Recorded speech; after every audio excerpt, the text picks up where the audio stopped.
वयम् अद्य दिने सप्तमः पाठस्य नाम अस्ति बकस्य प्रतिकारा। वयं पठामः। प्रथम तावत् अहम् उच्चारणं कुर्मः। उच्चारणे यः अहम् आदर्शवाचनं करोमि, भवन्तः ध्यानेन शृण्वन्तु, तदा अनन्तरं सर्वे पठिष्यन्ति।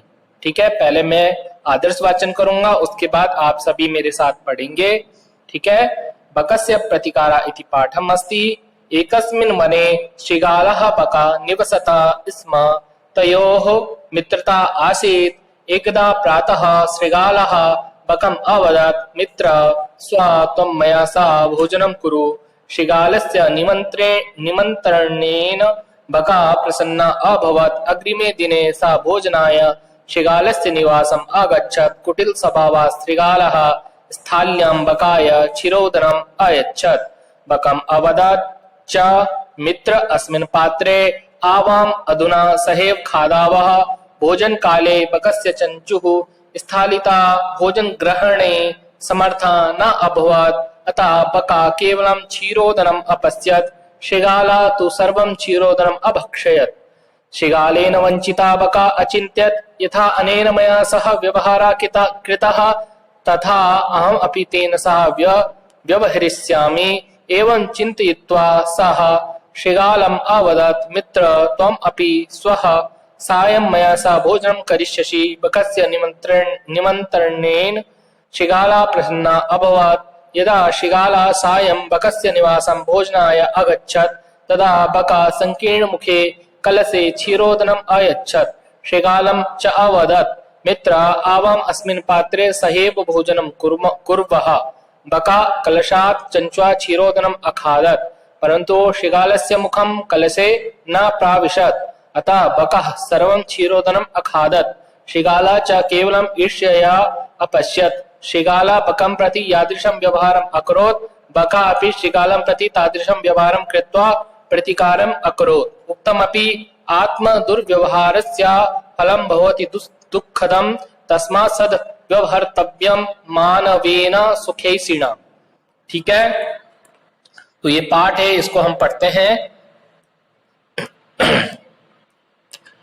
तो एकस्मिन् वने कह रहे हैं, ध्यान से एक बार सुनिए।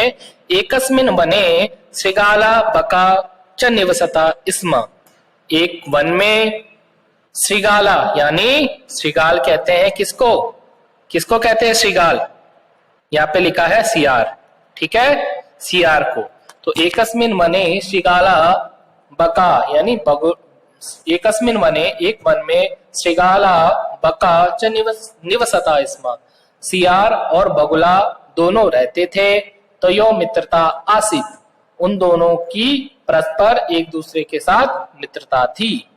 ठीक है, तयो यहाँ पे कौन सा है? षष्ठी द्विवचन है, जिसका अर्थ होता है कारक के अनुसार क्या हो जाएगा इसका अर्थ? उन दोनों की मित्रता आसीत, मित्रता थी। एकदा प्रातः, एक बार प्रातः शृगालः बकम् अवदत्, सियार बगुले को बोला, मित्र स्व त्वं मया सह भोजनं कुरु, कल तुम मेरे साथ भोजन करो। ठीक है, शृगालस्य निमंत्रणेन, सियार के निमंत्रण के द्वारा बका प्रसन्ना अभवत्, बगुला प्रसन्न हुआ। अग्रिमे दिने स भोजनाय, अगले ही दिन वह भोजन के लिए सियार शृगालस्य निवासम अगच्छत्, सियार के निवास में आया। कुटिल स्वभाव शृगाला, जो कुटिल स्वभाव वाला सियार स्थाल्यां बकाय क्षीरोदरम अयच्छत्, थाली में बगुले के लिए खीर अयच्छत्, खीर को रखा। बकम अवदत् च, मित्र अस्मिन् पात्रे आवाम अधुना सहैव खादावा, हम दोनों इस पात्र में साथ साथ भोजन करेंगे। भोजन काले बकस्य चंचू, भोजन के समय में बगुले का जो चोंच होता है, स्थालिता भोजन ग्रहणे समर्था न अभवत्, थाली में भोजन ग्रहण करने के लिए समर्थ नहीं हुआ। अतः बका केवलम क्षीरोदनम अपश्यत्। ठीक है, इसलिए बगुला सिर्फ उसे देख पाया। शृगाला तु सर्वं क्षीरोदनम अभक्षयत्, और शृगाल सारा ही खीर खा गया। अब कहने का मतलब है दोनों के बीच मित्रता थी, दोनों क्या है वन में रहते थे, ठीक है। एक बार क्या है, बगुला बोला कि हे सियार, तुम मेरे घर आओ, है भोजन का मैं तुम्हें निमंत्रण देता हूँ, तुम एक बार मेरे घर आओ। बगुला प्रसन्न होता है। अगले ही दिन वह सियार के निवास में आता है। सियार थोड़ा कुटिल स्वभाव का है। वह थाली में जैसे ही बगुले के लिए खीर परोसता है तो कहता है हम दोनों इसी में भोजन करेंगे। बगुला अवदत मित्रे अस्मिन पात्रे आवाम अधुना सैव खादावा। मित्र, हम दोनों इसी पात्र में भोजन करेंगे। भोजन काले भोजन के समय में जो बगुले की जो चोंच है वो भोजन करने में असमर्थ थी, अतः बका केवलम क्षीरोदरम अपश्यत। इसलिए बगुला सिर्फ खीर को देखते ही रह गया। श्रीगाला तो सर्वम क्षीरोदरम अभक्ष्यत, और सियार सारा ही भोजन खा लिया। ठीक है। अब उसने उसके लिए खीर परोसी थी, किसने? सियार ने।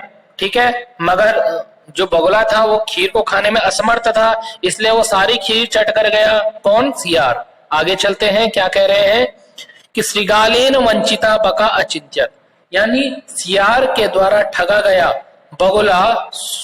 बगुला ने सोचा यथा अनेन मया सह व्यवहार कृता, जैसे इसने मेरे साथ व्यवहार किया है, तथा अहम अपि तेन सा व्यवहारिष्यामि, वैसे ही मैं भी इसके साथ वैसा ही आचरण करूंगा। एवं चिंतित्वा, ऐसा चिंता करके स श्रीगालम अवदत, वह सियार को बोला मित्र त्वम अपि स्वः सायं मया सा भोजन करिष्यसि, क्या तुम मेरे साथ सायं को यानी शाम को मेरे साथ भोजन करोगे? बकस्य निमंत्रेण श्रीगाला प्रसन्ना अभवत्। ठीक है। बगुले के निमंत्रण के द्वारा सियार प्रसन्न होता है। यदा श्रीगाला सायं बकस्य निवासम भोजनाय अगच्छत्, जैसे ही सियार शाम को बगुले के निवास में भोजन के लिए आता है, तदा बका संकीर्ण मुखे कलशे क्षीरोदरम अयच्छत्। ठीक है। वैसे ही बगुला भी क्या करता है, अपने जो कलश का संकीर्ण मुख था, छोटा मुख था, जो बगुले का मतलब जो कलश में जो मतलब कलश का जो छोटा मुंह है ना, तो तदा बका संकीर्ण मुखे कलशे क्षीरोदरम अयच्छत्, उसने भी ऐसे ही किया, उसने जो सुराही होती है, कलश होता है, उसके अंदर खीर परोसा। ठीक है। श्रीगालम च अवदत्, और सियार बोला मित्र आवाम अस्मिन् पात्रे सह भोजनम कुर्मा। ठीक है। वैसे ही वो भी बोला, उसने बोला हम दोनों इसी पात्र में भोजन करेंगे। बका कलशात चंचा क्षीरोदरम अखादत, और उसने जैसे बगुले ने अपना चोंच कलश के अंदर डाला, वो भी सारा ही खीर खा गया। परंतु श्रीगालस्य मुखम कलशे न प्राविशत्, परंतु सियार का मुख कलश के अंदर प्रवेश नहीं हुआ। अतः बका सर्वम क्षीरोदरम अखादत, इसलिए बगुला सारी ही खीर चट कर गया। श्रीगाला चा केवल ईर्ष्या अपश्यत, और जो सियार था वो केवल ईर्ष्या से देखता रह गया। ठीक है। श्रीगाला बकम प्रति यादृशम व्यवहार अकरोत, जैसे ही सियार बगुले के प्रति जैसा व्यवहार करता है, बका अपने श्रीगालम प्रति तादृशम व्यवहारम कृत्वा प्रतिकारम अकरोत, वैसे ही बगुला भी सियार के प्रति वैसा ही व्यवहार करके अपना प्रतिशोध लेता है। इसलिए कहते हैं आत्म दुर्व्यवहारस्य फलम भवति दुःखदम, है ना। अब किसी के प्रति दुर्व्यवहार का करना, उसका जो फल होता है वो दुखदम होता है। तस्मात् सद्व्यवहृतम मानवेन सुखीर्षणा, मगर अगर हम किसी का अच्छा व्यवहार करते हैं तो हम मानवेन सुखीर्षणा, है ना। तो मगर हम क्या होते हैं, उसके बाद हम सुखी होते हैं। ठीक है। सभी लोग हमारे साथ अच्छा व्यवहार करते हैं। जब हम किसी का अच्छा व्यवहार करते हैं तो दूसरा भी हमारे साथ अच्छा व्यवहार करता है, मगर जैसे ही हम किसी का दुर्व्यवहार करते हैं तो दूसरा भी हमारे साथ दुर्व्यवहार करता है। तो इति बकस्य प्रतिकारा इति पाठम वयम पठितम। ठीक है। तो आप इसको भी पूछिए, यदि कुछ समझ में ना आए पुनः प्रश्न कीजिए। धन्यवाद। नमो नमः। पुनर्मिलामः। ठीक है।